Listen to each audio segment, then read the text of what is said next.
تك تك تك تك تك تك تك. السلام عليكم يا جماعه، احنا النهارده عاملين خير. تك تك تك خير جميل ومميز، بس الحمد لله ربنا رزقنا بحازم النهارده وبنشتغل بيه من امبارح. السلام عليكم الاول.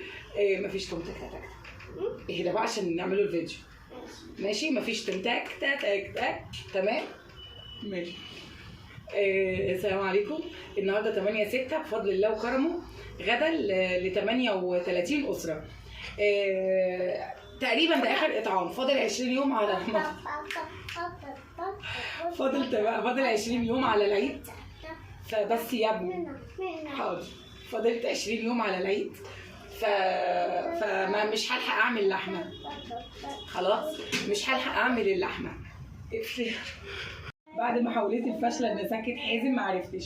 المهم يا جماعه باختصار، الاضحيه ب 70,000، فعلى ما اجمع الاضحيه فاضل 20 يوم. ربنا ما رزقش والله باي لحمه ولا باي حاجه ولا اي فلوس للحمه.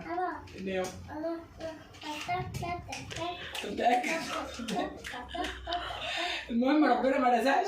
نعم حاضر. بص يا جماعه، ربنا ما رزقش باللحمه، تمام؟ فانا مش هعمل لحمه وهدي للناس فلوس.